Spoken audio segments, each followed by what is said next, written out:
Hey, Jack. All right. You got this stuff? Yeah. All cleaned and oiled. Oh, yeah. Beautiful. Beautiful. Let's get it on. Who are these guys? It's my theme music.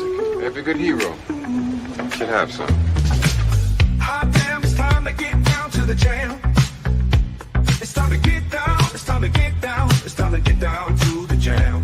I said it's time to get down to the knowledge, gonna get on down with the know. On the morning coffee show, on morning coffee with Keith, here on Pop Culture Minefield.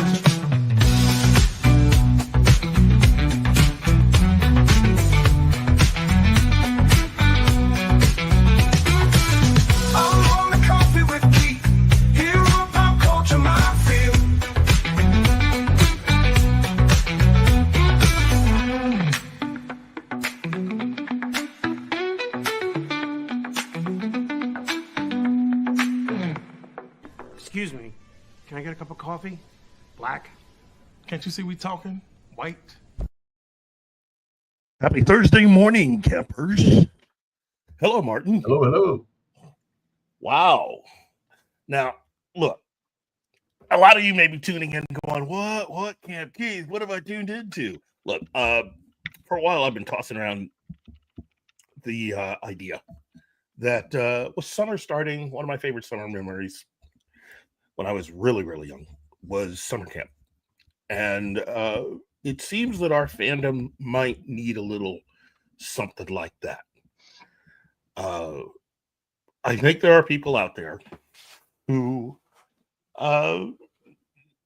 you can't just invite someone in and expect them to understand everything. And the great thing about fandom that has been demonized over the last 10 to 15 years is, it used to be that when you have a friend that is not familiar with something, whether it be comics, film, television, they're usually someone that you take by the hand, take under your wing, and you show them all of the really, really, really cool, cool things.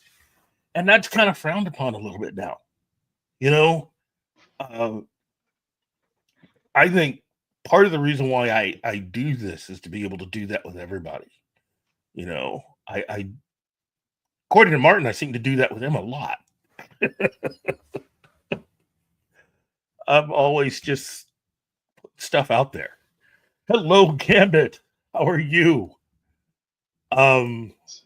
So, kid, what you're saying is that you're gonna fansplain? Not so much fansplain as hello, Anima, the lovely Anima, everybody. Just show you what's cool, because I've already proven that I'm probably the oldest person here. And there are a few things that need to be understood, because you got certain people who are out there fansplaining who don't know what the blank they're talking about.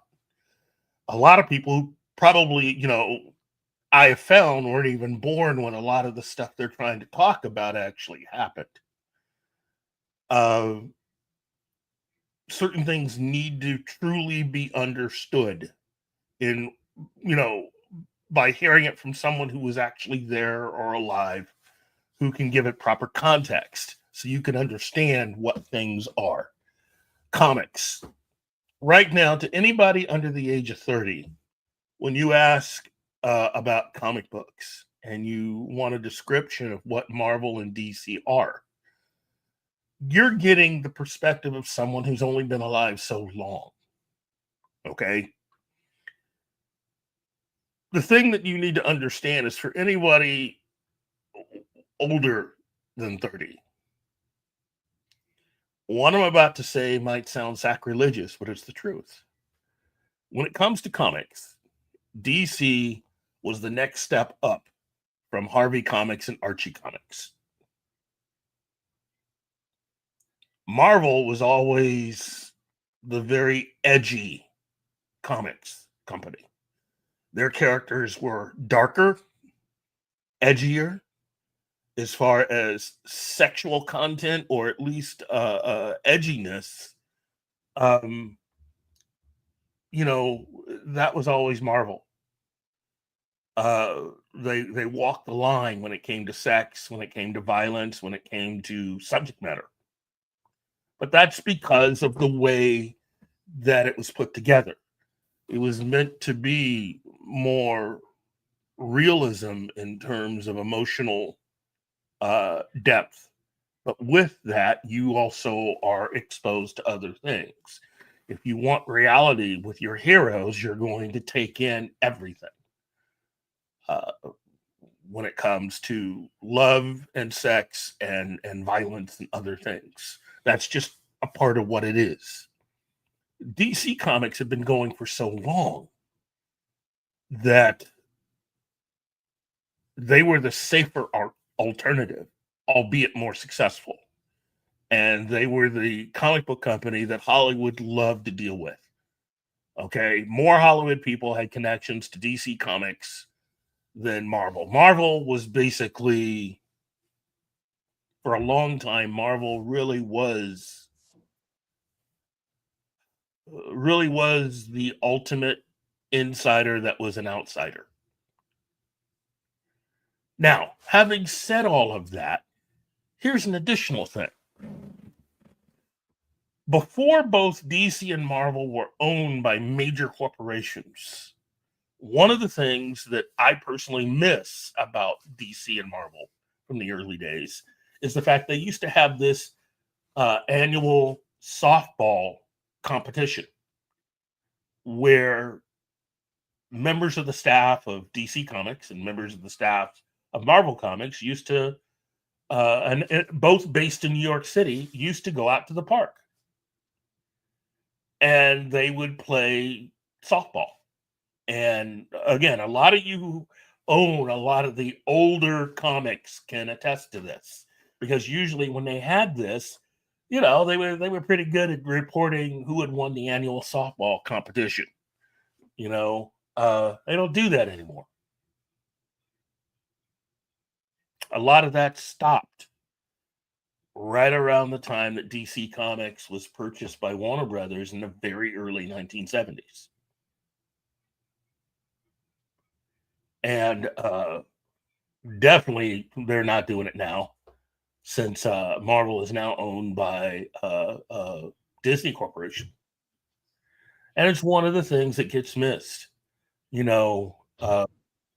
one of the things that a lot of us here on this channel, on this network, have been talking about. Corporations really are all about making as much money as possible. They're not about the experience of what they have. It's trying to find whatever can make you money and squeezing every bit of creative juice out of it to get as much financially out of it as you can. That really is the purpose out of that. That's the reason why comics, the further back you go, the more entertaining comics are. Would you agree, Martin? Yes, obviously. So Now, yeah. but I would like to take some time to address this super chat from Joe, and thank you, Joe. Joe says, "Rest in peace, the OG walking tall guy, Joe Don Baker." Yeah, that's Joe Don Baker. Was someone who was just, it's incredible to watch him act. And Walking Tall was really his big role. I think they ended up making 2 or 3 sequels. It's hard for actors to find work when they become so identified with a particular role. Joe Don Baker found his way through, though. For a guy that got his big break playing a man who was able to bring justice to a small town by using a 2x4. Loosely based on a real person. That was the thing about those films. The great thing about a lot of the films in the 70s, they found ways of taking actual stories and, doing what they do with it. And Walking Tall was based on the life of a sheriff of a small town who, So what I found kind of cool is in the 1990s, he resurfaced again, going big. Joe Don Baker became a part of the James Bond universe. And he started with, he started in his first appearance was in 1987 for The Living Daylights.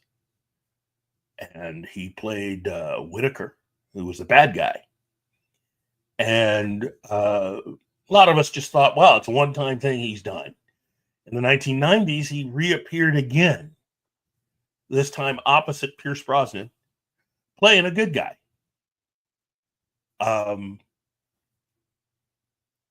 His character was created to replace, to become the American contact for Bond in the Pierce Brosnan Bond films. And you see him in GoldenEye. And I just like Joe Don Baker. He seemed like it was a larger than life fun individual.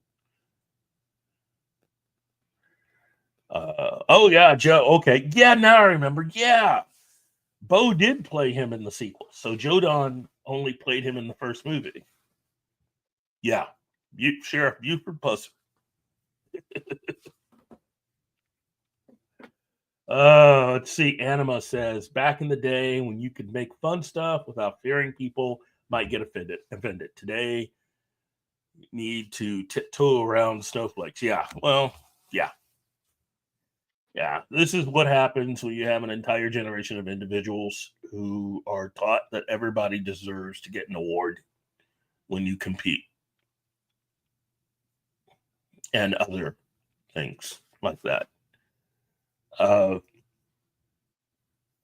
Unfortunately, you have to learn that that's not really the way the world works. But you've got a lot of people who became entitled, especially in the creative spaces. And that affects how stories are told, why stories are told, and the popularity of said stories told by people who do that. Fandom has changed because you have people that, in many respects, probably should not have been hired to do what they are doing. Some of these people, though, unfortunately, are people who probably would have eventually have made it if hired under the old system of doing things, comics especially. They would have had to wait a couple years to get better. So what little talent they have is stifled or completely just buried under their entitlement and emotionality,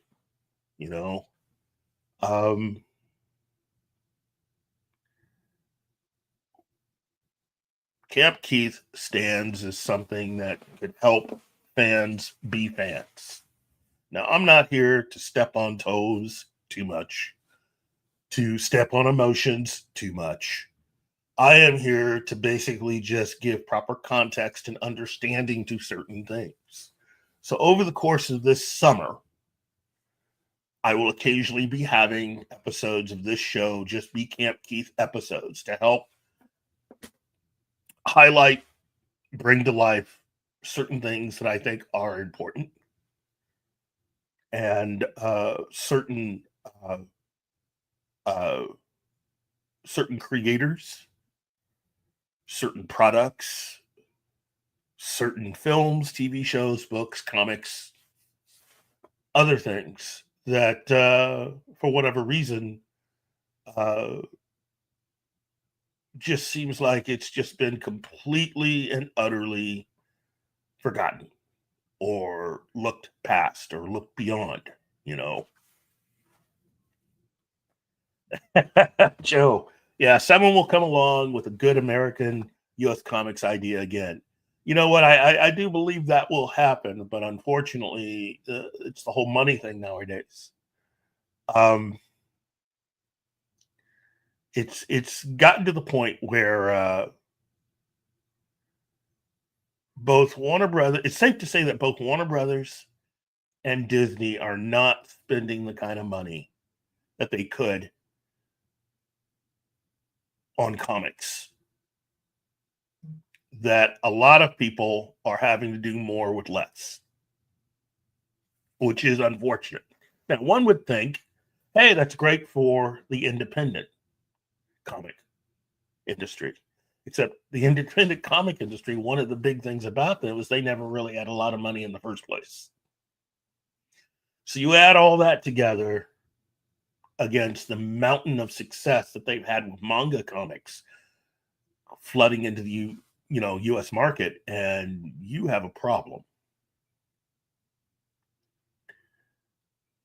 DC and Marvel, as I have basically been saying for years, they have a lot of IP that they just barely touch, if at all. There are a lot of things that Marvel owns that they have never come close to even doing anything with. And the sad fact is a lot of stuff's going to probably end up passing into public domain without Marvel having done anything at all with it.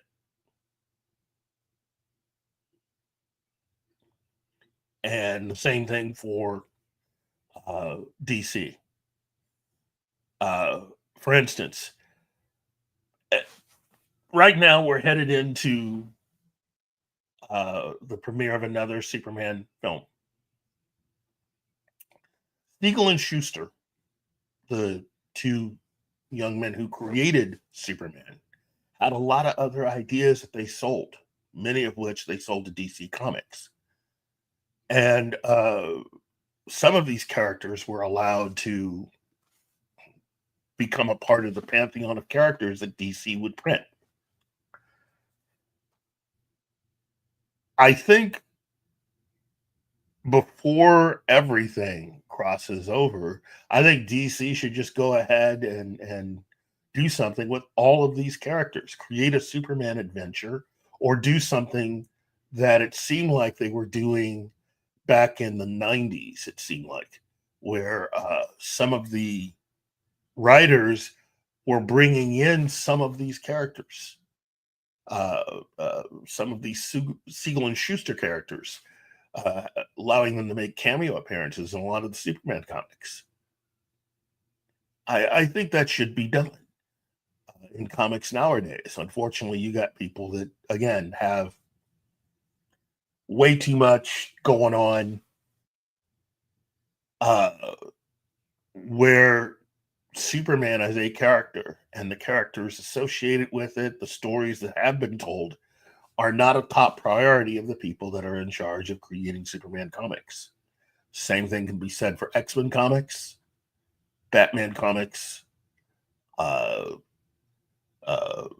Captain America comics, definitely Fantastic Four comics, and films. It's just not good. Let's see. Joe says they think comics are advertising for their other mediums, to the point where talented storytellers don't want to work on an assembly line anymore. You are so right, Joe. And that's what I was getting to with Marvel Studios. I've said it before and I'll say it again. You can even look it up yourself. Marvel Studios' main objective, the point of the existence of Marvel Studios, was that Ike Perlmutter, who owned Marvel, was very, and a lot of the creatives handling comics. Hello, Shinatsky. They were upset because Fox and Sony were not interested in adapting their stories correctly. Prior to Fox and Sony, when you look at a lot of the Marvel characters, especially in animation, a lot of their Saturday morning cartoon stuff, Marvel was really good at making sure that, as an example, with the X-Men, that they were literally just adapting what they had in the comics. Okay. And anybody that read the comics could tell you that. Anytime you watched an episode of X-Men, the animated series, or any appearance that they had, they were taking stuff directly from the comics. Hello, Mr. Cassell. Hey, that's me. Yes. So I just wanted to wait. pop in and say hi. I was going to go. I'm exhausted. I had physical therapy this morning, and about to go lay down. And I just wanted to point out something that fell into my news feed this morning. Okay. Over on the New York Post, Netflix officially breaks ground on $900 million movie studio at former Army base in New Jersey. Really? Yeah, and of course the Army base they're talking about is Fort Dix, or as we refer to it in the military, Fort Dixneyland. And that's where that was such an easy basic. That's where the women's boot camp was. But in the military really took seriously, which is why they closed it. Anyway, Netflix officially broke ground this week on a sprawling new $900 million production hub in central New Jersey, with more than a third of the funding coming from tax credits by the Garden State. Wow. Netflix Studios Fort Monmouth will transform a long abandoned U.S. Army base into a 500,000 square foot facility housing sound stages, a backlot, post-production suites, and offices. When you hear backlot, that means they're going to have mock city streets and neighborhoods and shit. Yep. The deal to build a new campus in Eatontown, marking a significant East Coast expansion of the video streaming giant, as well as for Hollywood. East Coast, are you listening? Goodbye, Hollywood.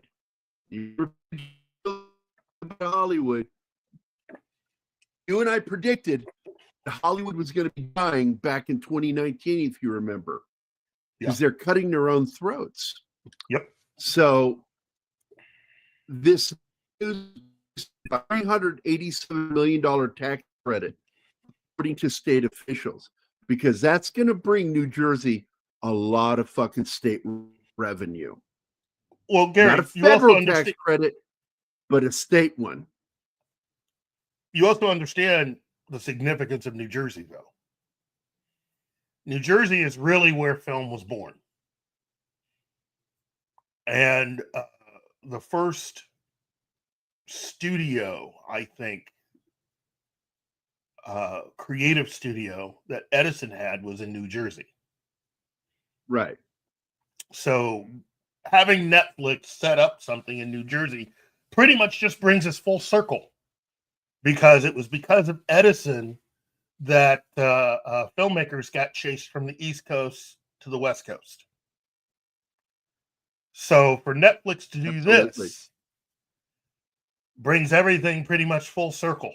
And absolutely. I'm telling you right now. I went. There's more here. Let me get into this, and then I'm going to split and listen to what you got to say. So California's status as the nation's film hub has been eroded in recent years, and you and I have been there covering this since this shit started. as studios have opted to film movies in lower tax locales such as Georgia, Louisiana, as well as overseas in the United Kingdom. Let's not forget Canada, too. We're kicking California's ass, State Senator Declan O'Scanlan told The Hollywood Reporter, underscoring that New Jersey's aggressive push to attract film and television productions. O'Scanlan, whose district includes the Netflix site, admitted he was initially skeptical of the tax credit program.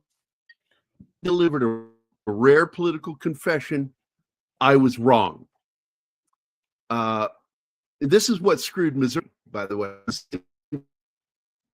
And we need to get our tax credits back. Heck yeah. So Randos, speaking from a state, the rain-soaked site, described the project as both a passion and a business decision. So this is really neat that they're going to be doing this, and we're going to start seeing original content for Netflix being produced there. Mm-hmm. I big think news. it's fantastic. I think you're right. It is big, big news. And in my opinion, this is going to be officially over if they can bring it back to South Carolina. Because there are a lot of films in the 90s that were made in South Carolina. You know? Well, of course, Laurentis tried to move Hollywood out east, and he failed.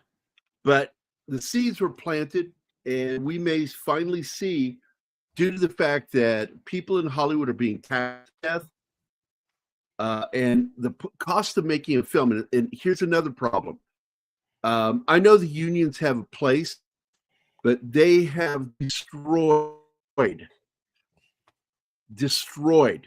business for film studios in California. It is so expensive to shoot in California, there's no point to shoot there. And it's all thanks to unions. This is my thing I've talked to you about unions. Unions are necessary until they become a hindrance. And when they start demanding so much money that there's no money to be made,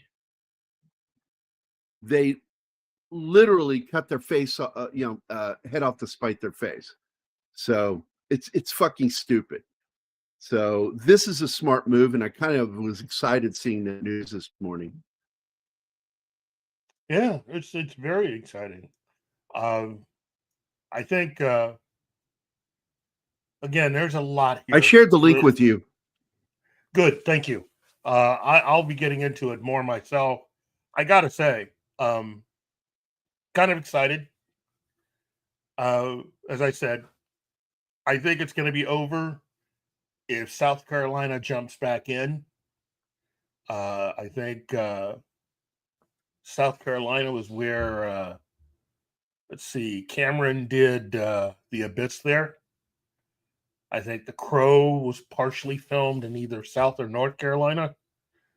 I think if they also expand into Ohio, which is where The Avengers was, along with several other films, I think there's room for a lot of incredible things to happen. And at this point, Hollywood has no power to stop anybody from leaving. At this rate, I fully expect that they're still going to keep a lot of offices in Hollywood. A lot of big name people will still keep their offices out on the West Coast. But as far as filming goes, a lot of filmmakers are leaving California to go find other places. And it's a good thing. Yep. It's a really good thing. Yeah. But again, it's not like people like Gary and others out there, myself included, haven't been saying this for years. You know, I mean, we weren't just talking to hear ourselves talk. We were trying to warn anyone that'll listen that this is not a good road to go down. And I think how, you know, I just I still have to shake my head and just go, why? I mean, this is a fixable problem. And the combination of just the increasing cost, the red tape, and just the fact that in combination with just all of the BS that a lot of Hollywood types have been just. And by the way, putting out Gambit, any state that offers you tax credits to do productions, you're an idiot if you don't take them up on it. And New Jersey not only gave them a hell of a fucking tax credit to build there and build on a former military base there at Fort Dix, that they're also looking at an ongoing tax credits for doing film there because it boosts the economy for New Jersey. Yep. So this is like, this is a fucking huge thing. Any state that could have pulled this off was making a smart move. So it just happens to be New Jersey, which of course is a cesspool state. It's just, but this is a way to, bring it out of the commode. Oh yeah. Well, here's a good one. All you Star Trek fans need to realize that the company that did all the visual effects for Star Trek V that took over from ILM was based in New Jersey. Yep. And now, given the level of technology, I mean, there's no reason why you can't do better. Netflix is just a beast. And it's about time people start. And of course, I'm going to point out what Keith said a minute ago is still going to be true. I guarantee you Netflix still have a home office in Los Angeles somewhere. Yes. Yep. But their productions are going to be where it's cost effective. Yep. It's not cost effective to shoot anything in California. Not to mention, oh my God, I've been watching this show, The Rookie with Nathan Fillion.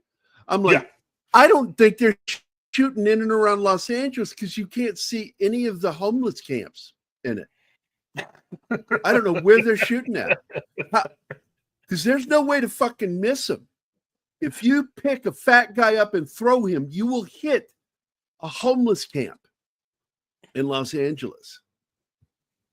And you can't throw a fat guy very far, maybe 10 feet. So there you go. So how are they shooting that show without running into homeless camps? And it's such bullshit because, they're all about like during the coof, everybody needs to be masked up on TV. So, people see themselves in the shows. It's like, well, now you've dated your shows. Awesome. Well done. Well, you'll do the mask, but you won't show what the streets of Los Angeles look like today. Really? So, yeah, fuck that. Lots of green screen. I'm glad they're going to start making them. It'll be lots of green screen. I think they shoot outside in the county to avoid it in Orange County. Well, I mean, the show Ugly Betty maybe San Fernando was set in New York, but they filmed it in LA, and they used lots of green screen trickery to make people think that. I saw one of the stupid ones, like a bus stop. They digitally added a bus stop corner onto Ugly Betty, and I'm like, that's just not even cost effective. It would have been cheaper to fly her there and shoot the scene. Than to have done green screen.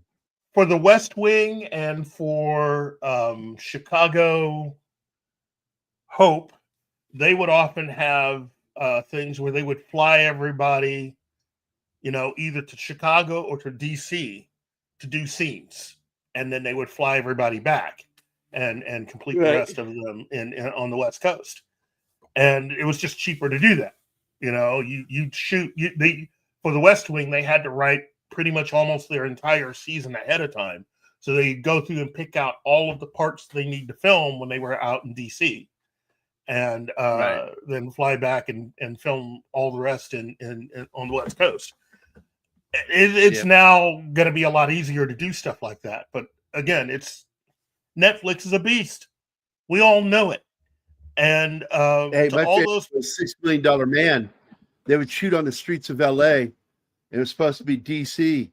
And I got to tell you, the palm trees gave it away. that's one of the things we'll be going They're into on supposed to Camp be driving Keith. down the streets in DC. Big old fucking palm trees. I'm like, yeah. That's one of now, Gary. I wanted to make sure to let you know that I have you here. You know, you are more than welcome once I start officially doing the Camp Keep stuff to come on and basically give of your expertise, because I think the first thing we're going to hit for the month of June officially. What are we talking we're gonna about be again? going- What are you doing? Camp Keith. Okay, a special camp for all Camp Keith. geeks, nerds, and we're gonna be talking. Basically, we're gonna try to get a lot of people up to speed on all of the necessary things that they really need to know from people who are actually there for a lot of that. A lot of people under 30 really are getting a lot of knowledge from people who have no business saying anything. You got people talking out their backsides about the quality of a lot of classic television shows like The $6 Million Man and talking about Star Wars, talking about all this other stuff, and it turns out they're just reading stuff that they've learned online. And it's better to hear it from people who were around. So the month of June, Camp Keith will have the 70s as its big thing. We're going to talk about fandom. In fact, I'm going to divide it into two halves. You have pre-Star Wars and post-Star Wars. You have to divide the 70s up like that, because fandom and what we had pre-Star Wars, pre-1977, was a lot different once Star Wars hit. I mean, the year before Star Wars, you got to understand, we were all really just down with Logan's Run. Logan's Run was the big thing. And then Star Wars comes out, and you look at Logan's Run, and Logan's Run looked like it was 20, 30 years before, and not the year before. That's how big Star Wars was. And so, you know, if we started 1970 and go all the way to 1976, and we look at what fandom had, you look at and again, a lot of you out there, oh, Star Trek wasn't that big a deal. If you're talking like that to anybody that's trying to tell you that, for one thing, that person was not part of fandom prior to 1977. They're talking out their butts. Star Trek was huge, and it earned everything they got from 1969 to 1976. As far as intellectual properties go, Star Trek grew and earned every fan it got. That is literally word of mouth.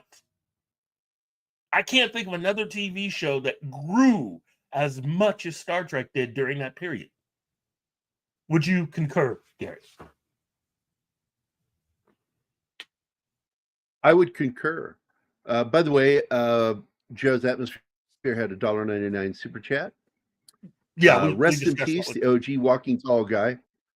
That's fantastic that somebody mentioned that, because it's sad that he's gone. Yeah, the dude was old.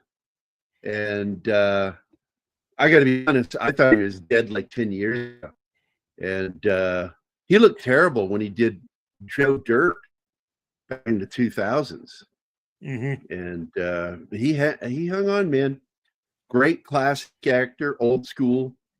I'm going to tell you my favorite film with him is with Robert Duvall. It's called The Outfit. Really? It's a heist movie. Yeah. It's Joe Don Baker and Robert Duvall taking on the mob. And that's all I got to say. Good fucking movie. And but I got to get out of here. I'm exhausted. I got up way too early today for my PT, and I'm fucking worn out. So I'm going to go lay down for a couple hours. And I will catch up with you guys later. Hey, everybody have a great day today. If you can, contact me later after you wake up, okay? Yeah, I'll get a hold of you. All right, bye, guys. Bye. Bye. Anyway, that really is the purpose of what I'm wanting to accomplish with Camp Keith. I want to make sure that you know, it gives an opportunity for those of us that were around, people like Joe, who again made his own Sandman uniform for Halloween. Come on, that's cool, you know. But again, fandom changed almost overnight when Star Wars hit. And everything that had been done before, almost within a matter of weeks, went from being something that was a year ago to seemingly like it was 10, 20 years before. And Star Wars literally just took what was and turned what was into ancient overnight. And grabbed all of fandom, put it on its back, and said, let's go to the future. You know, I mean, I have never experienced anything like that. Not a lot of people have, but it was just different, and it was exciting, and it was fun. I mean, everybody got it. Okay, geeks, nerds, the average Joe in the street, everybody was a Star Wars fan. Don't let anybody try to fool you into the fact that they weren't, because it changed television. Within a year of Star Wars hitting, network TV went from, you know, a lot of cop shows and mainly family relationship dramas and comedies and stuff like that. Everybody had to at least have a science fiction something on the air. Something. And, you know, I think the best of all the post Star Wars stuff was Battlestar Galactica. And granted, it only lasted a year, but I thought that was fantastic. You know, watching when they went behind the scenes for Good Morning America, they hosted part of Good Morning America touring the set of Battlestar Galactica. That was an expensive series for its time. And although, to be fair, I think Galactica gets maligned a lot because a lot of people thought it was because of Star Wars that Galactica existed. That's not entirely true. The idea for Battlestar Galactica had been around since about the late 60s.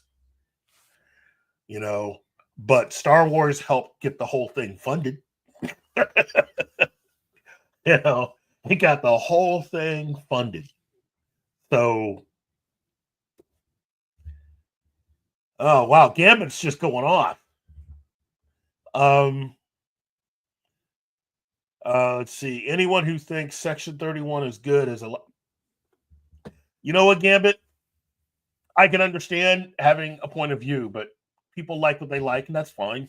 You know, I think my job is to help them understand that there is stuff that's better without really, you know, having to call anyone out like that. Look, there are people out there, especially younger people, who are going to look a lot of this Kurtzman stuff and in their minds, this is what Star Trek, unfortunately, is going to be. And that's sad to me, because Star Trek is a lot better and deeper than what those who were never really Star Trek fans characterize it to be.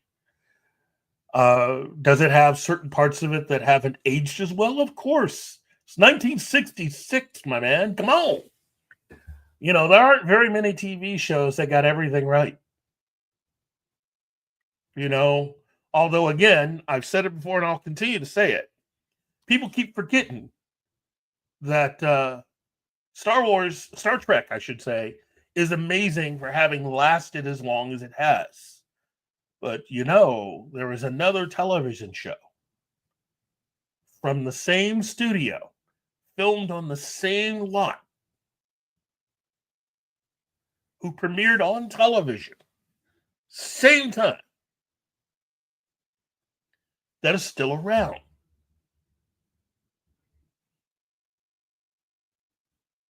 Known globally. Also, it has a global reach.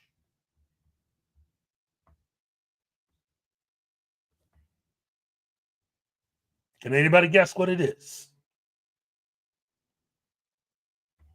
No.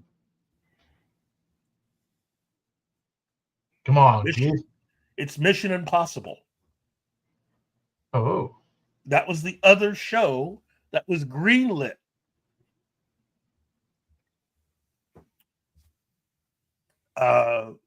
In fact, again, for those that have read up on the history of Star Trek, you know that a decision had to be made which show was going to get the financial support.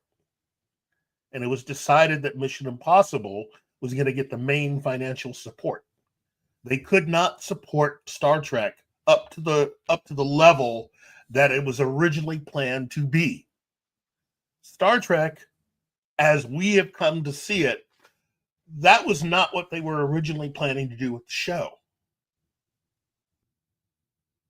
in terms of its look and quality. They were planning on making it to the quality and level of the movie Forbidden Planet. And they wanted to get more matte paintings and to use more techniques in order to create much more vibrant and truly alien environments. When you look at the movie Forbidden Planet, and that was only 10 years before Star Trek, it looks as good, if not better, than many episodes of Star Trek. That's 1956. And they wanted, when you look at the pilot for The Cage, that's what they were aiming for.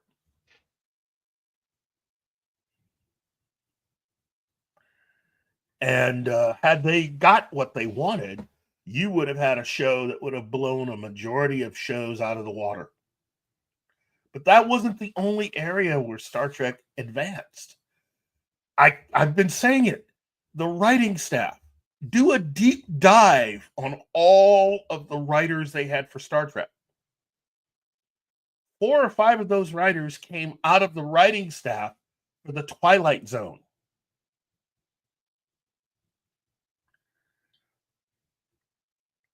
People have a tendency to just look at a lot of today's writers will never achieve what the writing staff of Star Trek did. And forget the fact that it's Star Trek. When you look at all of those writers who wrote for Star Trek, look at everything that happened to them before they got hired for Star Trek and everything that happened to them after Star Trek.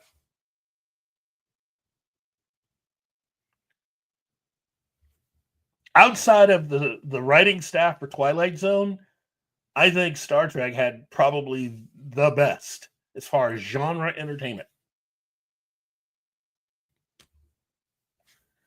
And you get people that sort of just, they look past it a lot, too often, and don't look at who or what these people were and what they accomplished. I've said it before. A lot of these people would go on to win a lot of writing awards. Some of these people would become masters of science fiction literature, grandmasters of science fiction, and win all kinds of awards. That doesn't happen with people who just sort of write something and kind of slack off. You You see that with certain shows, but not with Star Trek. Roddenberry and Gene Kuhn and Dorothy Fontana, they did a phenomenal job, but especially Roddenberry, in choosing who would write for the show. And that has to be acknowledged. If you are a writer, there is a reason why Star Trek is as big as it is. And unfortunately, none of the quality of writers that Roddenberry got for his show have been repeated for any of the Kurtzman related shows.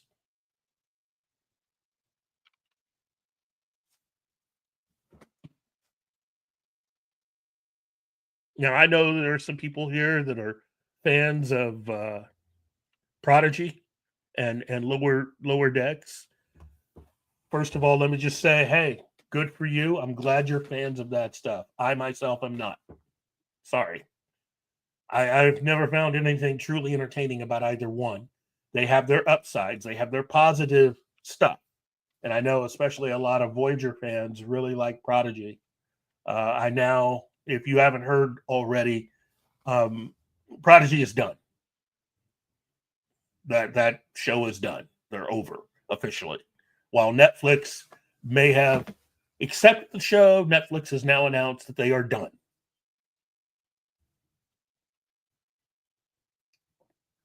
And I was more than happy to see Lower Decks go. Why? Because I have a heartbeat, I have taste, and you know, I like my heroes to be real heroes and very respectful people, and not try to emulate the kind of humor and storytelling for a show that I got let go from. I mean, from a show that was much better at doing it and is still on the air. Rick and Morty. So I get it. It's just like Rick and Morty. Well, then why did you watch Rick and Morty? Oh, they killed Rick and Morty. The moment they got rid of that guy, the show went. Yeah, the guy, the original voice for Rick and Morty. Yes. And the guy who used to write the episodes. So I'll agree to disagree. That guy may have had, yeah. I mean, it's the same guy, but I mean, the guy who they ended up hiring for Lower Decks was not that guy. You know, he was a guy that only worked a little while on the show, and then they gave him this other thing. If he were that talented, he'd still be working for Rick and Morty. You know, hello, Penny. Yeah. Gambit. Star Trek was the first time a multi-ethnic group was ever featured on an American television show. No, Mission Impossible. It was something that definitely speculated a lot more as to the intelligence of the multi-ethnic casts. You know, one of the things that longtime fans of Star Trek, especially those of us from back in the day, here's something that you need to know about every single one of the bridge crew. All of them were people that could have taught classes at Starfleet Academy because they were that good. And it's like those of you out there that think that J.J. Abrams' movie, that the biggest difference between Star Trek and J.J. Abrams' movie is the fact that it's set in a different universe, need to understand something. It's obvious, very obvious, that you've never watched all 79 episodes of the series.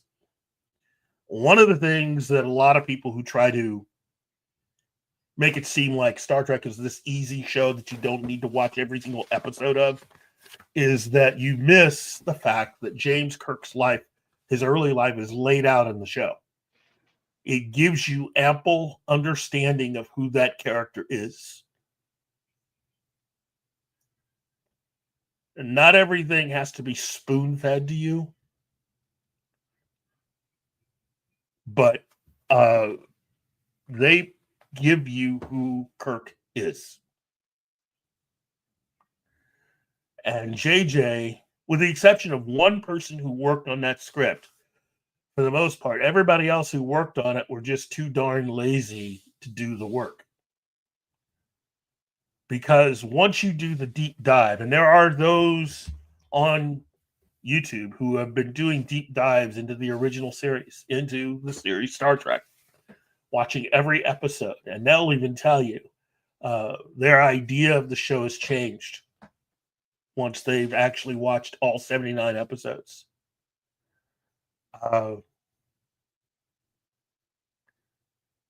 You have someone in James Kirk who had a lot of things happen to him.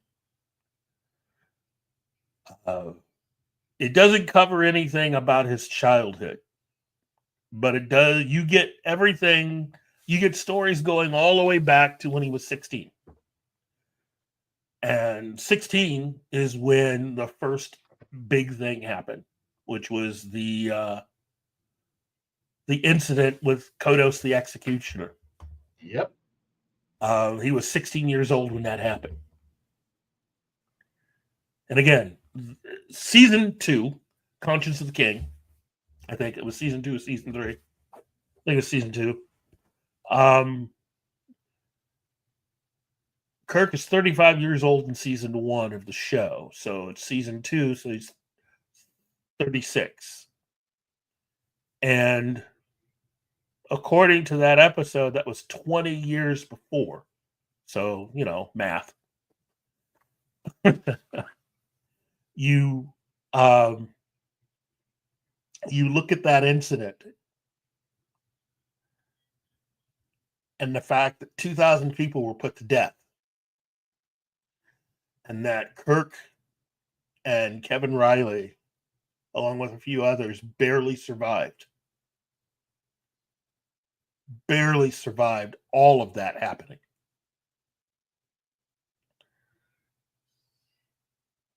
So Kirk goes to Starfleet Academy. And if you watch the episode where No Man Has Gone Before, you learn from his best friend that Kirk was not the womanizer when he got there. That came later. Yeah, that came later. He first graduated. Then he made up for the lost time. When he was going to Starfleet Academy, when he was studying, he was a man possessed almost. He was like a stack of books with legs. He studied. In fact, he not only studied to become one of the best students, he also did a lot of teaching on the side. Ran a lot of study groups. I didn't know. And he was a young man on the way up. Now, we do know what happened once he got to Starfleet Academy, that he got bullied. Yeah, by his roommate. Finnegan. No less. Yes. And that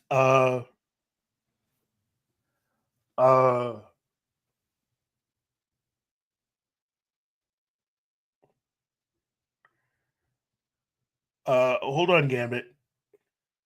Yeah. And so we learned that his best friend was someone who was pretty much into the women. A lot.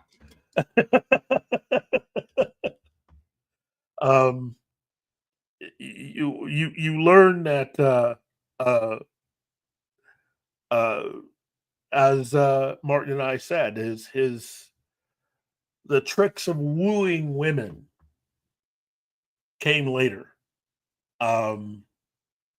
Although he wasn't quite out of Starfleet Academy. He hadn't graduated yet, because that's where he met Janice Lester. If you remember.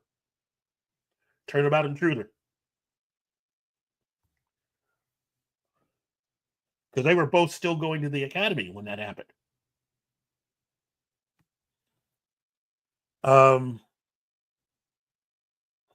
But Janice was the young woman who wanted to become a Starfleet captain and couldn't.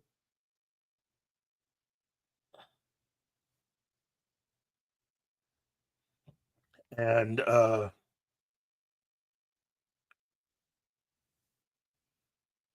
yeah.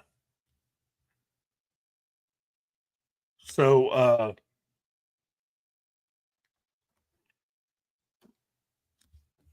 yeah, the show itself gave a lot of, it covered a lot of what Kirk's life was. So if you really want to understand who Kirk was as a person, you could have. And based on just the few things I've just given right here, that would have made a far better Star Trek movie than the one JJ did. Now, again, I'm not going to sit here and say I didn't enjoy the movie. I thought it was, it's an action film. Yeah, but the thing that I said, one of the many, is it would have worked better if that wasn't the Enterprise and that wasn't our crew, making another ship with another crew, and they could have had better fan reaction, because they changed the nature of so many well-established characters, and you shouldn't do that. You're gonna fail if you change the nature of a character that is beloved, and in this case for more than 5 decades. You're gonna lose. Yeah, it's again, it does make a difference when you make changes to a character. And the character of Kirk is a lot more complex. In fact, I think somebody did a complete breakdown of all 79 episodes. And it turns out Kirk didn't seduce as many women as a lot of people like to say or imply that he did. It's all situational, with the exception of 2. Yeah, I think the most controversial was the daughter of Kodos. I mean, he almost doubled. Okay, with the exception, she was a child. Well, I mean, yeah, but I mean, he also, I think he genuinely loved her. I think he loved her. Yes. I think he truly felt something for her, and turns out she was crazy. I mean, she was gone. Now, personally, I put the different spin on the whole thing. I think she knew who he was. Of course she knew. The entire time, I think she knew exactly who he was. And although I think in her own way, she may have felt something for him, because there are a lot of instances where she could have easily have ended him. They were alone a lot. She was saving him for last. She was enjoying the situation until they say, "Oh well, now fun's over, Jim." I just want to know exactly what she did to Jim to make Jim Clerk leap through the fact that she put a phaser and hid it in his room. I mean, Yeah, it is one or two notches above the Amber Stern. I just, whew. got to be good if someone like Jen Kirk's got to sleep through that, you know. And considering how tall she actually was, she had to have stood on something to do that. Imagine, but Captain, she tried to kill you. Well, Spock, there are mitigating factors.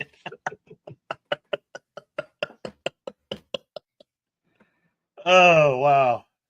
Hold on. Shinowski says it was the 60s. That's one element that hasn't aged as well because the social trends have changed. The idea that free love would go on forever must have felt obvious back then. Yeah.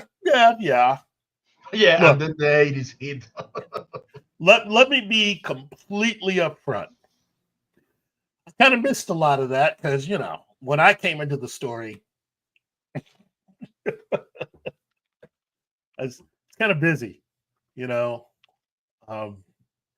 Had my own thing going on, so I've had to like catch up to, you know, the whole free love thing of the 60s. But good question, Gambit. I think he saw a little bit. I think he saw a few episodes. But the thing is that he had a huge Star Trek fan working with him, working with all of them when they wrote the script for that movie. And so when you realize it was Kurtzman and Abrams and the other two individuals that they had, and then this one guy being the only one out of all of them that had actually enjoyed and was a big fan of Star Trek, who had seen all 79 episodes multiple times.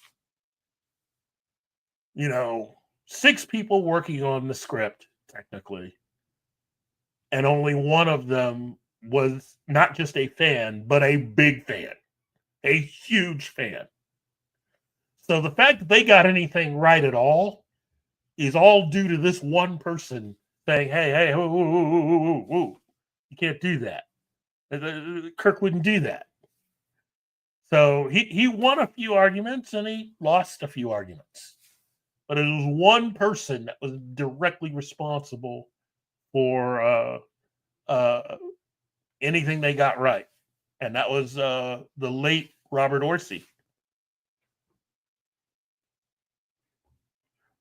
Otherwise known as the guy who had to cover up for a lot of Kurtzman's deficits when it came to creative and original writing.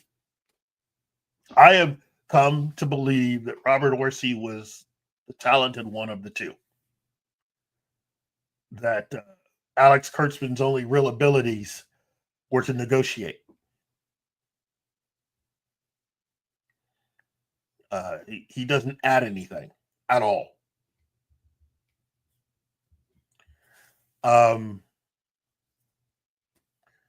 But Kirk, to get back to the character of Kirk, there's a lot more depth there. And I think you can understand once you've seen all 79 episodes, once you have an understanding of who Kirk is, you know instinctively why he loves the Enterprise. It's because when you think of all of the most terrible things and vulnerable points of his life, were all points in his life where he was in a position where he felt or he was powerless. As a starship captain, you command an incredible piece of technology that is very powerful. And by extension, you command respect, loyalty. You have a certain amount of power that comes with that position.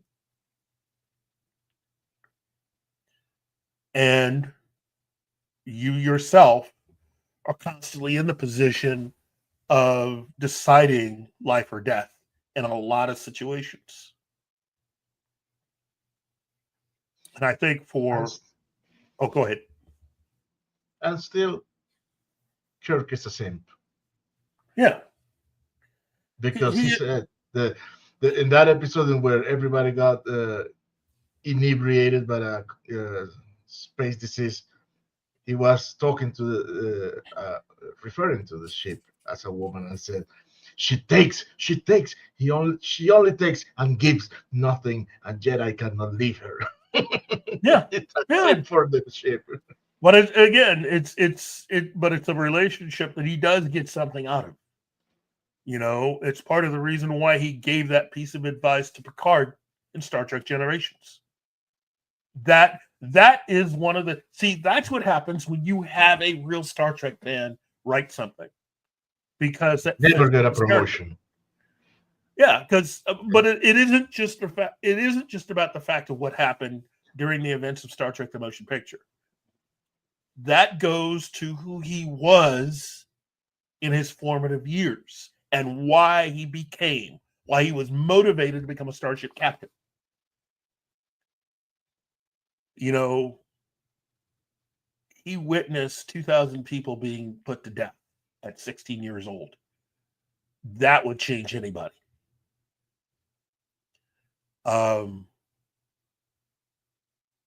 He then, as the first officer on board, I think it was the Hood, watched as the men under his command, immediate command, died. Yeah, the energy creature. Yeah. The episode Obsession. You see, this new timeline, they rob that character of all that. Yes, trauma, but that is what makes part of what makes Kirk Kirk. He says to Cyborg, I need my pain. Mm-hmm. Yeah, it's a part of who he is. His trauma made him the dedicated person that he was, that joined Starfleet Academy and aimed right at becoming a captain. So much so that his best friend Gary basically had to pick up, the slack, and he tried to help Jim out. So we all know that, women naturally did gravitate towards him. But he was oblivious because he was dedicated, So Gary just took it upon himself,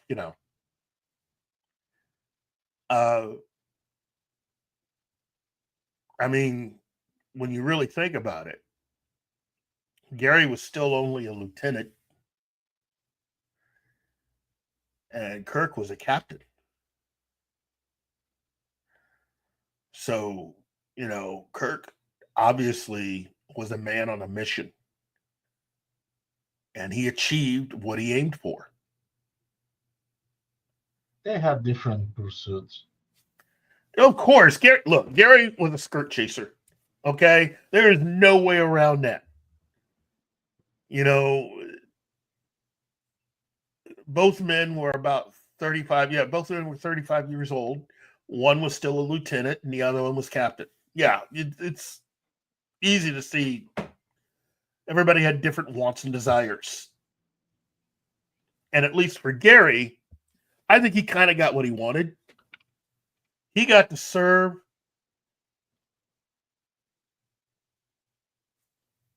under the command of one of his best friends, really. A guy who, he helped out. A guy who probably helped him out. If you're Gary and you're constantly thinking and doing stuff with women, you're not going to be paying as close attention to your studies as you should. So it's good to have someone like James Kirk in your corner who can at least, help you a little bit with certain subjects you might be lagging behind in. But that also shows you that, Kirk was no dummy. And again, the guy can think fast on his feet. Being able to look at a situation and basically MacGyver before MacGyver. Space MacGyver. Yeah, Space MacGyver. Being able to figure out how to put all of the elements together to create a basic weapon to use against the Gorn captain. Using basically diamond as a projectile.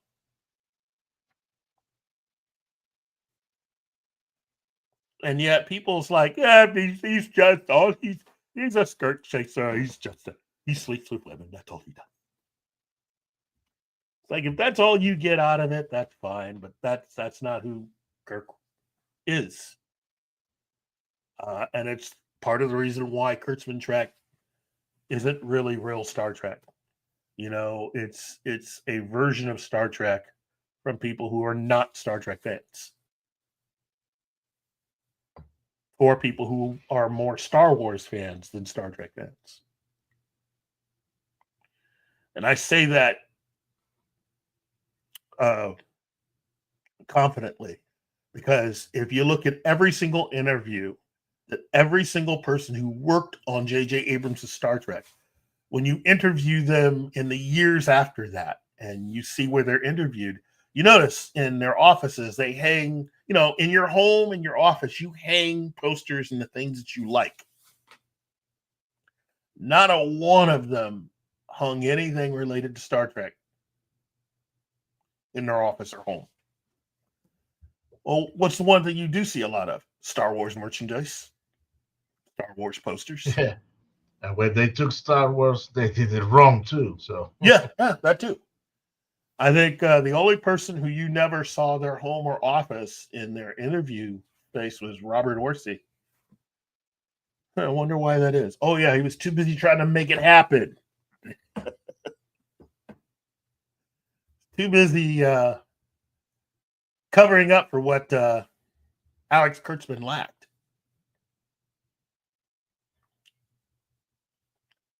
Look, I've never met Alex Kurtzman. I've said it before on other shows. If I were to run into Alex Kurtzman, he probably is someone that I could just have a beer with.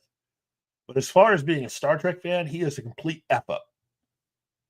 He's already proven it. And I would say that to his face. You're not that big of a Star Trek fan. You're just not. And that's okay. That's okay.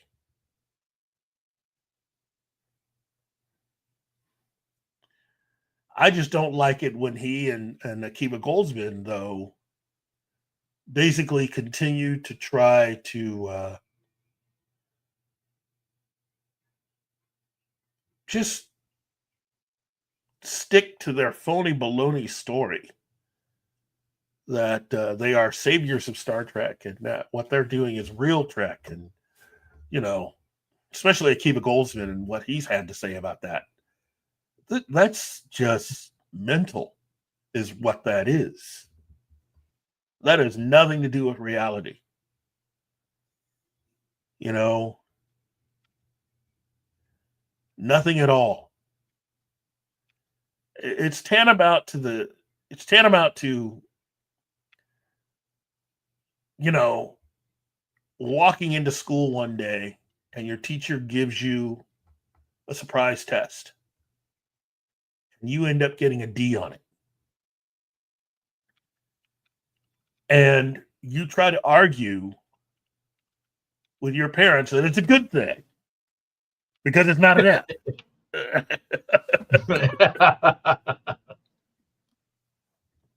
And then you try to argue with the teacher. You know, I was around for every class. I never missed class. So technically, since I never missed any class, since I didn't make an F, means I made a sincere effort to do this, and thus, doesn't that mean that I deserve to actually, you know, higher grade? Since I'm so dedicated?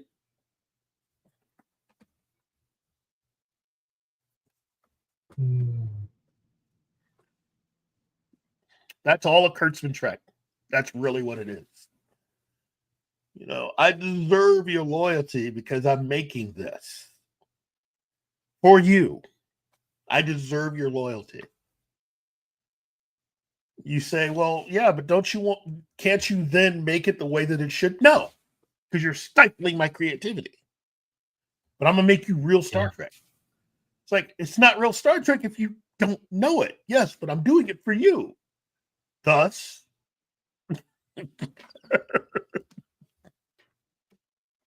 I deserve your loyalty. Dude, I don't blame him for trying to defend his way of living. Okay, let's be clear. He's making money with it, so Yeah, he needs to defend it. he has to. The sad thing is I have had conversations with people to listen to. Well, I prefer to have bad Star Trek to have no Star Trek. What did you say? Yeah. Yeah, I'm crawling through the desert. I prefer to have this water that's undrinkable than to have no water at all. So you want to die? I mean, obviously, you've chosen death. You've just chosen the method of how you want to go.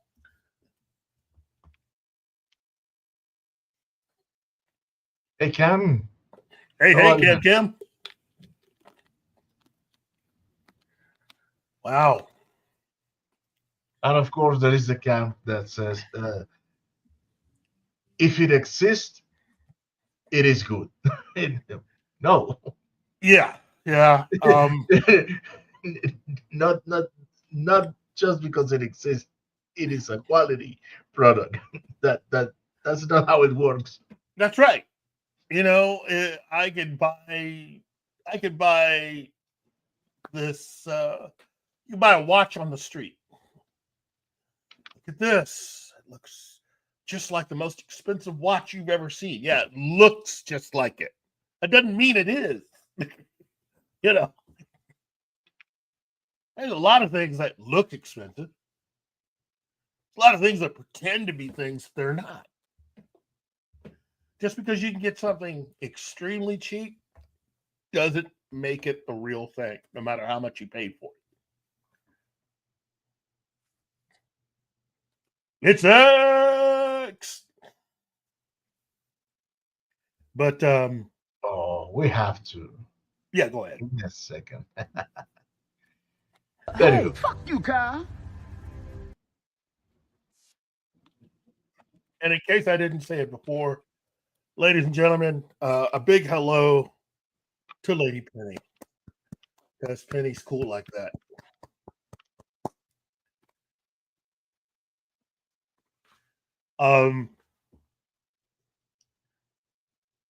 Again, there's you've got to understand that the people who worked on Star Trek knew exactly what they were doing with the original 79 episodes. And when it comes to the character of Kirk, he's got a lot more gravitas and character development than many have realized. In fact, there's about 4 or 5 episodes where they revealed a lot about Spock's background too. And a lot of what Alex Kurtzman ended up putting in his shows have nothing to do with the reality of that character.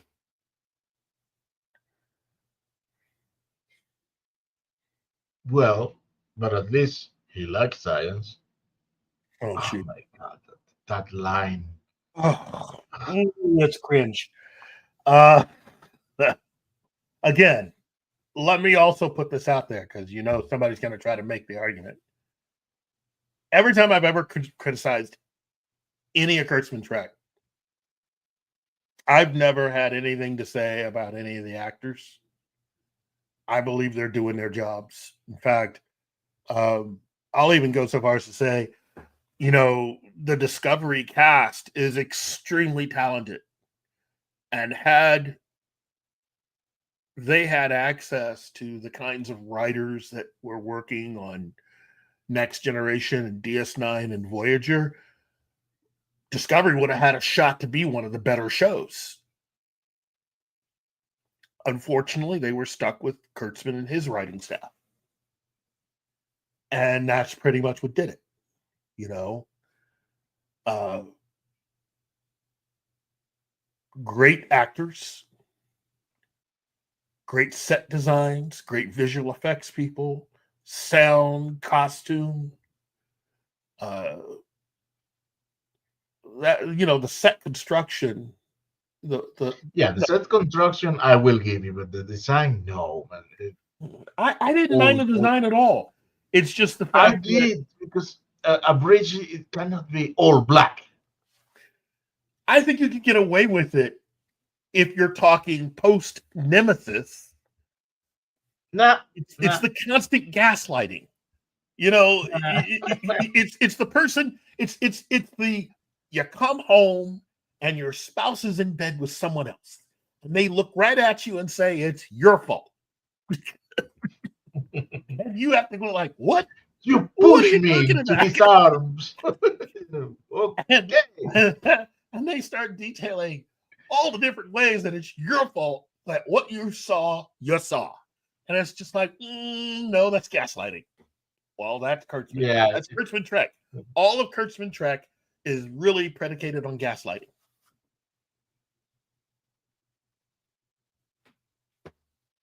And you found some fans who were in real need of watching anything new related to what they loved, and who were willing to do it.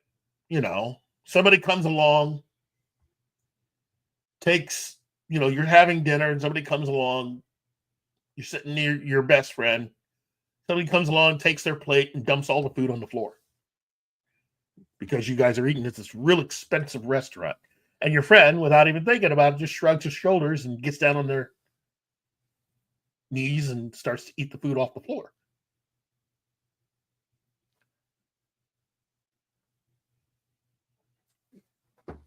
That's what I think of a lot of the people who started out as Star Trek fans and even, you know, get into the Kurtzman Trek stuff.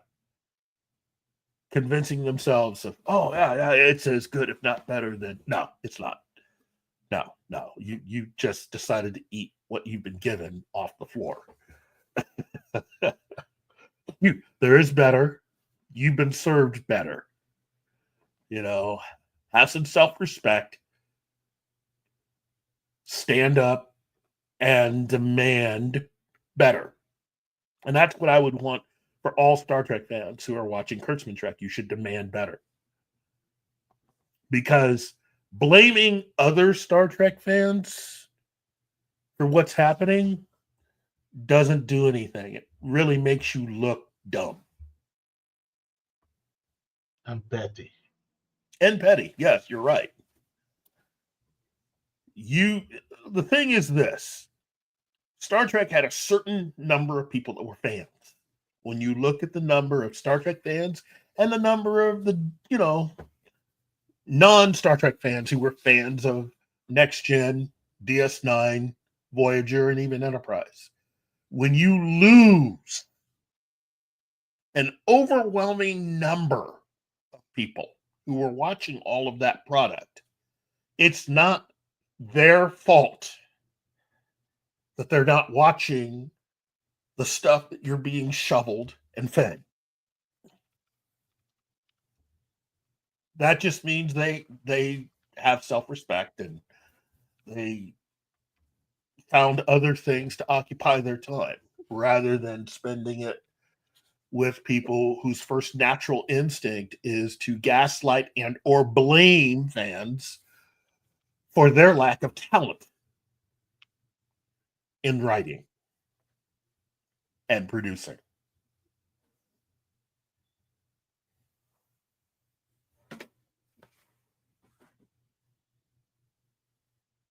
And while I'm talking about this, let me also just say, I just want to say this.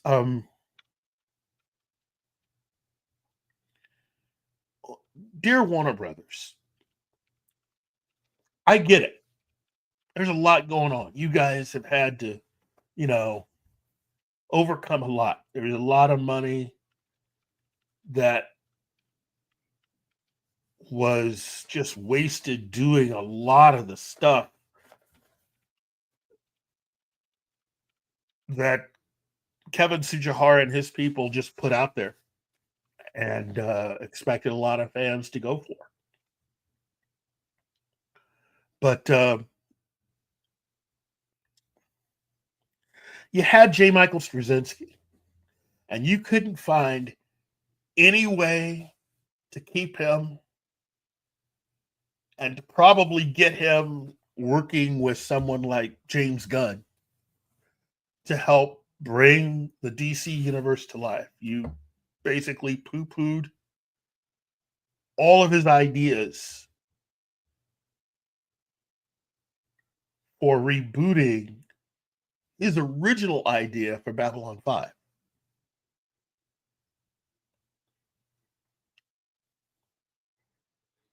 Babylon 5. Oh my God. Last night, my youngest, she asked me, so how is the Babylon 5 remake happening? I said, oh, Yeah, it's bad news, baby. We lost Michael J, and now it's in the hands of Amazon. Oh, As- it's not even like that. I hate to say this. It's not even that anymore. What is even worse? He has decided, for those that didn't get the update, J. Michael Straczynski has decided to leave the United States and go to live in England. Woo, woo, woo. Now, Good luck. here's the thing. I'm sad. But as a longtime J. Michael fan, someone who, you know, I've read a lot of his stuff, I've listened to a lot of interviews. Anyone knows, if you've watched Babylon 5 and a lot of his other shows and listened to interviews with him, how much he loves British science fiction. So he's going over to live in England to see if he can get a job working on British science fiction. Live your dream, my man. Live it.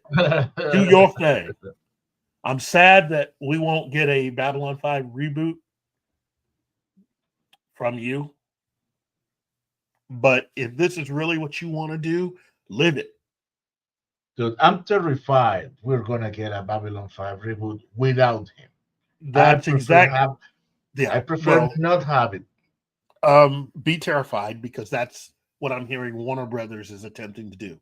They are attempting to go out and find someone else to do it, because they said no to everything that J. Michael suggested. He tried different ways of doing it. He rewrote everything. He tried to make it work. And they just said no to everything. That's also what makes me kind of worried about the Buffy revival / reboot. I'm happy that Allison Hannigan and Sarah Michelle Gellar decided to get together and do the appearance, and then did the whole thing on social media. I'm happy. But, and this is going to sound bad on my part, but I've had years of just getting abused left, right, and center. And it comes down to something that somebody in the business told me long ago. When it comes to creative stuff, very, very rarely will you get the best stuff coming from someone who started out as an actor. And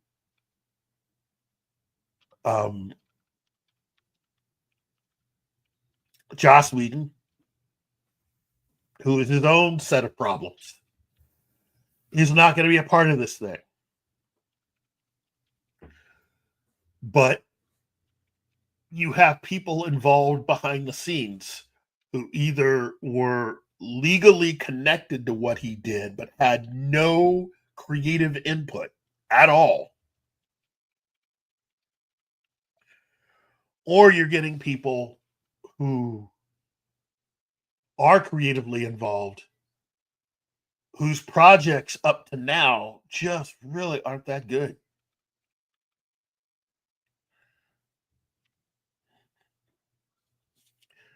The Turtles. And You have to name it. Now my ears are bleeding. and so, you know, they go out, they get Sarah Michelle Gellar, they sell her on this idea they have, and now they're going to try to make this move forward with Disney in its current condition, both business-wise and creatively.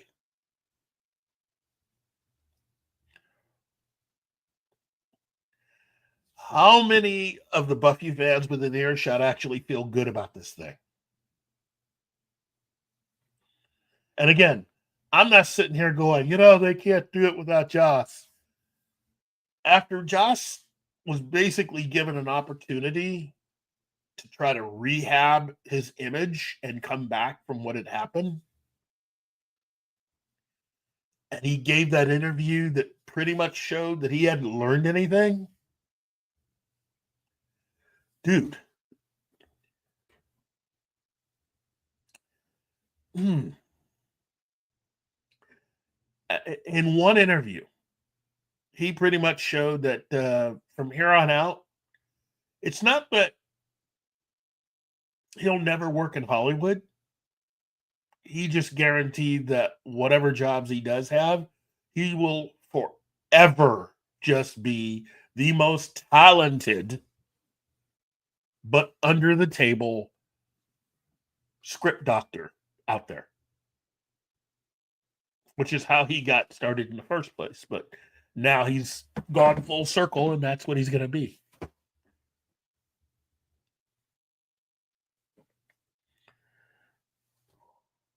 Which then brings me to Kevin Feige. Dude, What Chernowski says, when you wished for a Buffy reboot, the monkey paw called a finger. It wasn't my wish, though. So I don't have to worry too much about it. All I have to say is to Kevin Feige, you know, you got Joss Whedon over here that definitely needs a job. And you're still having trouble writing good scripts. Why?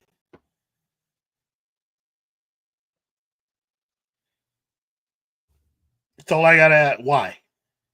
Kathleen Kennedy. You know, you guys can't write good scripts to save your lives when it comes to Star Wars or anything else. You know, Joss Whedon sitting over here. Why? There is absolutely, I mean, you guys have not been very forthcoming with the truth for a lot of things. I'm just saying, not asking you to lie. I'm just saying, you guys could do work with Joss Whedon and not tell anybody. Oh my God, that's so wrong, man. Yeah, but it's true. It's true. You guys could Well, Gavin is with you. Yeah, you could do it and not tell anybody. Oh my God. Just saying. You done it before. Keeping us a ghostwriter. But that's what he was. That's how he started. You know, everybody knows about some of the stuff he ghost wrote. What? Toy Story? Bryan Singer's X-Men?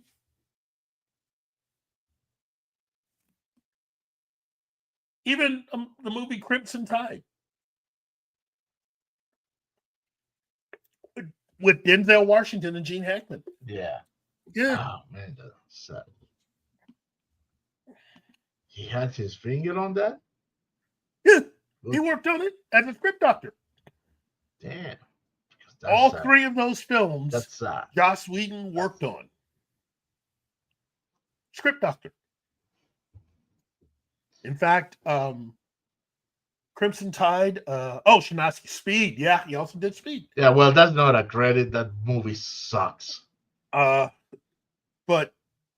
he wasn't the only one that worked on Crimson Tide. Quentin Tarantino did a pass on that script too.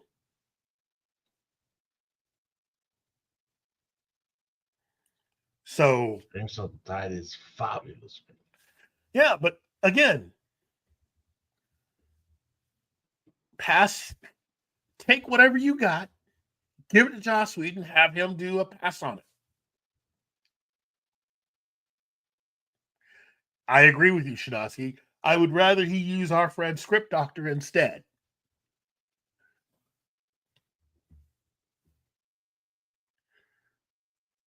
But if Script Doctor, who is very talented, is unavailable, use Joss Whedon. And in the case of Marvel, he's a known commodity.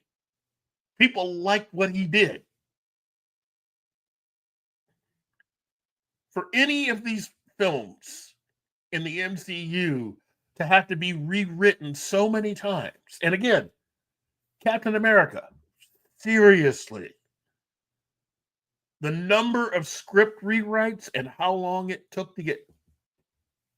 Oh, jeez. I mean, even thinking about it makes me mad. As a fan, Anthony Mackie got screwed.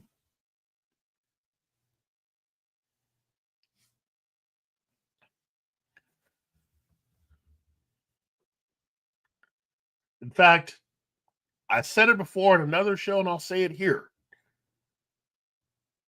For those of you who don't know, Bucky was not originally meant to be a part of the movie Trauma Squad.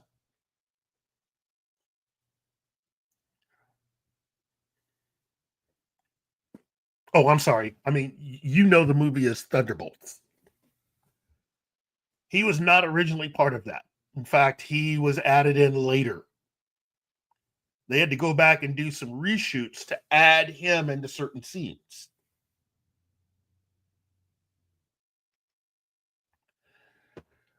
Thunderbolts was always written around Yelena as the focal point.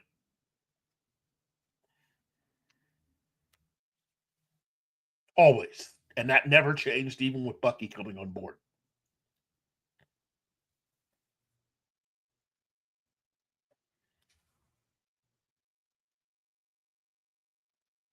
In fact, James Buchanan Barnes was actually a part of Captain America 4 when they started.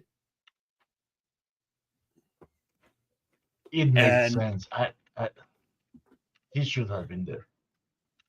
Oh, he originally was a part of the story. After looking what they have, Bucky, U.S. Agent, and even Red Guardian all should have been a part of Captain America 4.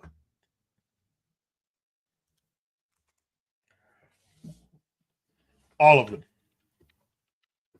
Because the story really is to highlight how Sam Wilson doesn't have the super soldier serum in his body. And you're dealing with a bunch of people that did get the serum, who all happen to be on his side.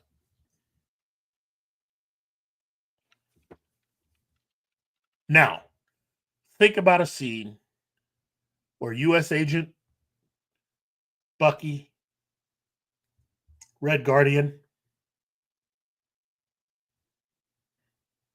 that fight with the Red Hulk seems a little more plausible when you add them into it with Sam Wilson.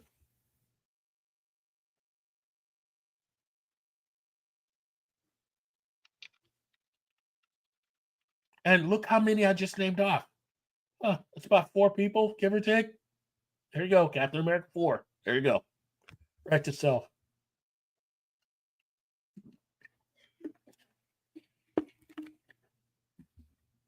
You're welcome, Mr. Feige.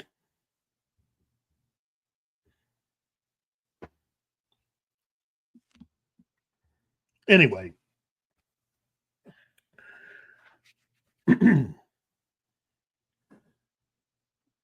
I think that about wraps it up.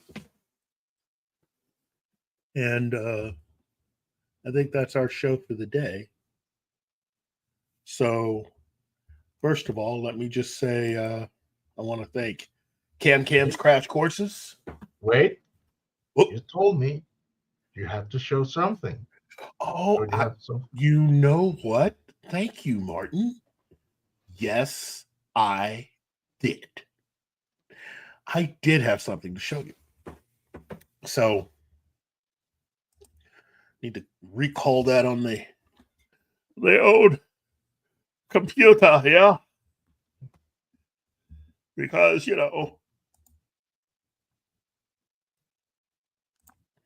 let's see if I can get this.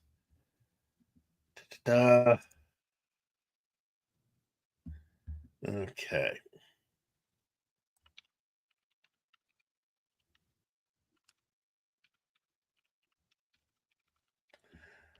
Okay. Here we go. So why isn't that link working? Okay, let me click on it again. Why is that link not part? Okay, let me go a different direction. Well, look, I have something that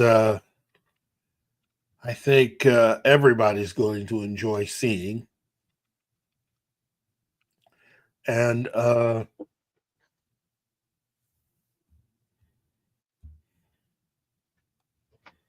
here we go. Here it comes.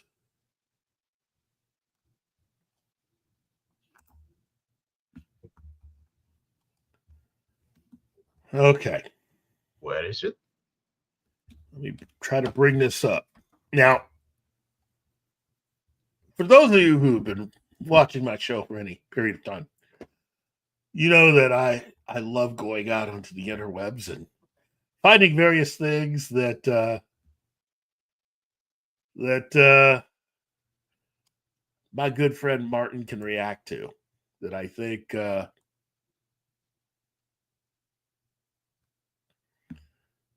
think he would enjoy. And okay.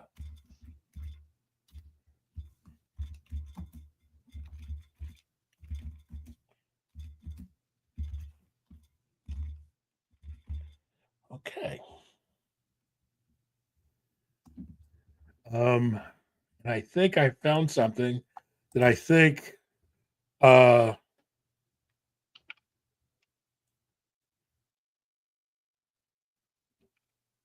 I think I found something that Martin might really get into. I think you're going to enjoy this, Martin. I know your wallet won't thank me, but let's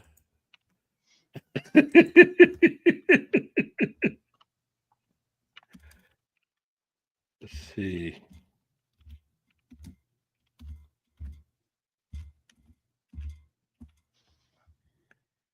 Here we go.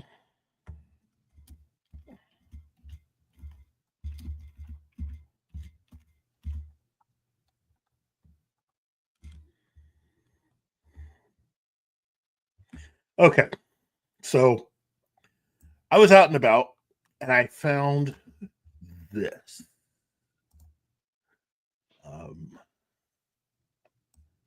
Okay, that's not the original thing that I found, but this is a better site because it shows everything in more detail. So, okay.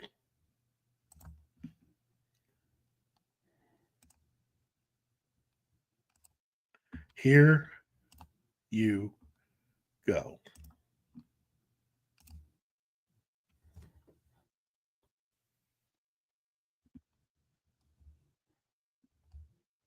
Damn. I know, right? Damn. I know, right?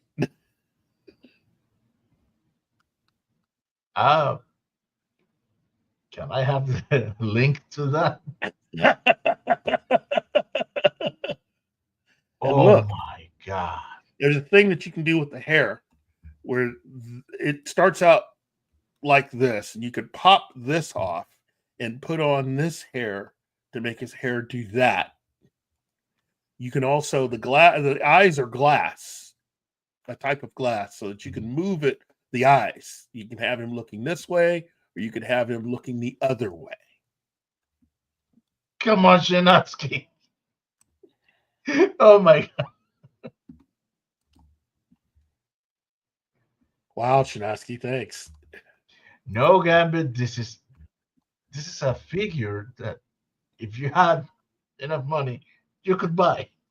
Yeah, about $290, give or take. Ooh.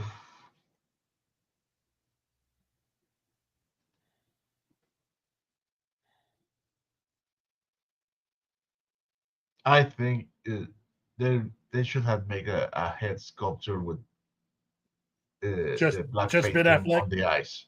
Yeah. No, with the black painting on the eyes. Oh yeah. And look, Oh man, I would love. you can get both of these for $525,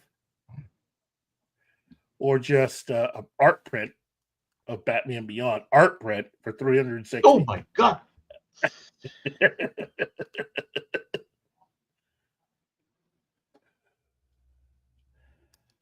Yeah. $290. That is awesome.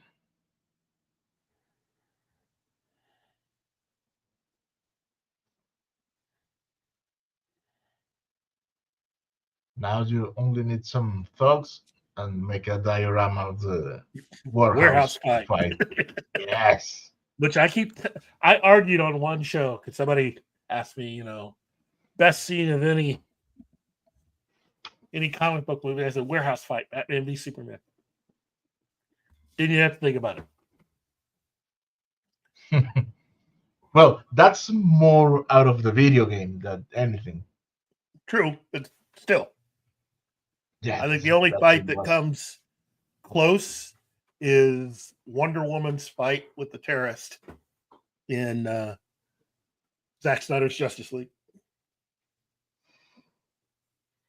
I know it has all kind of criticisms, and the end was the weakest point, but I like the fight with Henry Cavill Superman against Zod.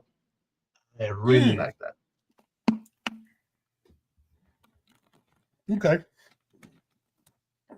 I know. I'm the first to say that that fight shouldn't have taken place there. No.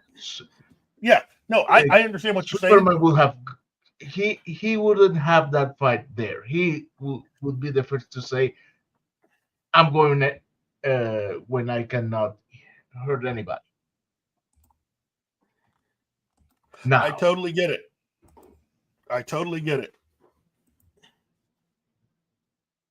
But it looked good. It did look good. It did. And yeah.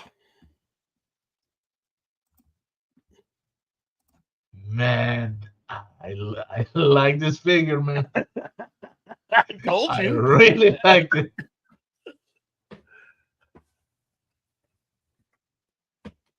Wow. You were right. Yeah, I know. I have my moment. So you were absolutely right. Now oh my God. The Conan sword or Batman?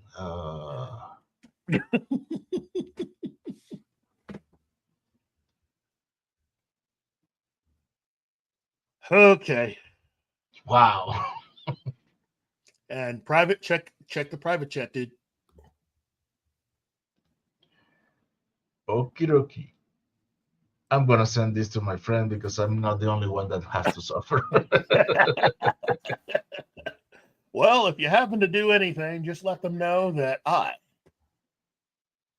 showed you the way. Just tell them that Keith what Pop Culture Minefield sent you. I'm sure they might try to do something for you.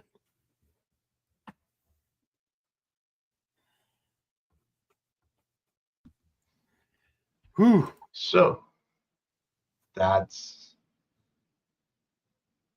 a good way to end today's show. Oh my God. Well, hopefully a lot of you will want to tune in for future episodes of Cat Keith from Morning Coffee with Keith. But again, for those of you that do enjoy and watch, let me just say thank you for doing that. Don't forget to like, share, subscribe, tell all your friends, check us out, check me out, and definitely check Martin out. Again, as I was saying before, I just want to thank Cam's Crash Courses, Mrs. A, Lord Thoth, the lovely Penny, Anima,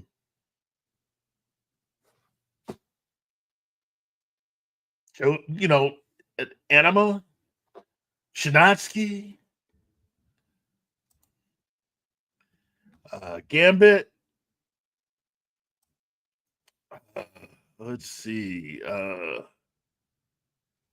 Let me also thank, let's see, Zax. And I think that's all today. And of course, I'd like to thank Gary for popping by. Always great having him.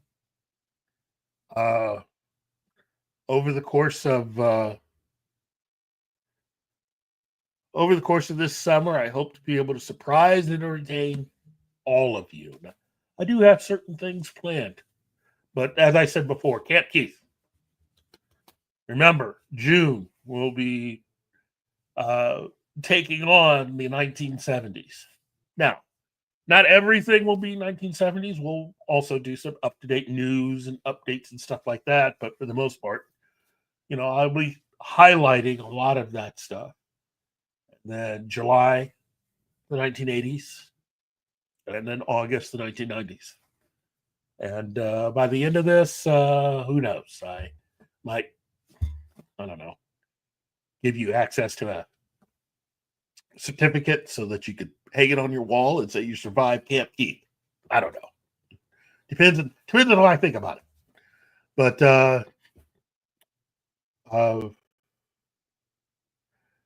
again, just thank you for tuning in and allowing us to entertain you. And also, happy birthday to my other twin brother, Robert Meyer Burnett. So for those of you out and about, Instagram, X, other places, give a shout out, especially on Facebook. Tell him happy birthday. And again, tell him Keith from Pop Culture Minefield says hello. His other twin brother. And I guess I will see everyone when I see you. So, on behalf of myself, Martin, and everyone here for Pop Culture Minefield, this is Keith, and have a fantastic weekend. See you. See you, everybody.